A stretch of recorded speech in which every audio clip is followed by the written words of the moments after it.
Rekan data pemerintah Indonesia tampak serius dalam memudahkan investasi di Indonesia.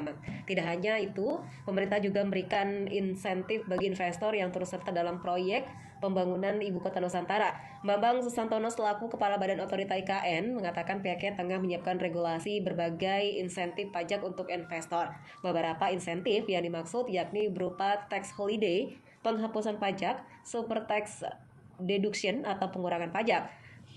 Pada kesempatan pre-market sounding proyek IKN di Jakarta, Bambang mengatakan pihaknya tengah menyelesaikan rancangan peraturan pemerintah yang akan memberikan insentif fiskal dan non-fiskal untuk mereka yang akan berinvestasi di IKN Nusantara. Ia mencontohkan untuk dana investor di bidang infrastruktur, layanan umum yang minimal berinvestasi 10 miliar di tahap awal akan diberikan tax holiday selama 30 tahun dan insentif lebih panjang dari daerah lainnya. Sementara investor dari sisi ekonomi seperti mal, sarana wisata, fasilitas meeting, insentif, convention, dan exhibition akan diberikan tax holiday selama 20 tahun.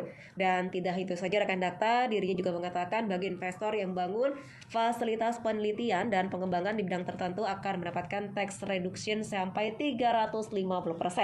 Hal tersebut tertuang dalam rancangan peraturan pemerintah investasi IKN yang saat ini sudah berada pada tahap finalisasi. Dirinya mengatakan pemerintah juga menyiapkan sebuah badan usaha untuk memfasilitasi semua deal atau interaksi antara badan otorita IKN dan para investor. Dimaksudkan agar berjalan dengan lancar. Sementara itu, Presiden Jokowi mengingatkan kepada seluruh investor untuk tidak ragu. Pasalnya payung hukum juga sudah jelas. Undang-Undang Nomor 3 Tahun 2002 tentang Ibu Kota Negara.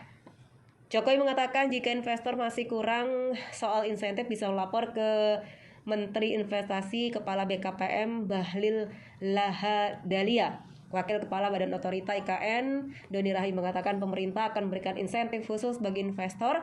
Badan Otorita memiliki kewenangan khusus untuk memberikan kepastian di Nusantara, sehingga pengusaha mendapatkan kepastian hukum dari pintu khusus.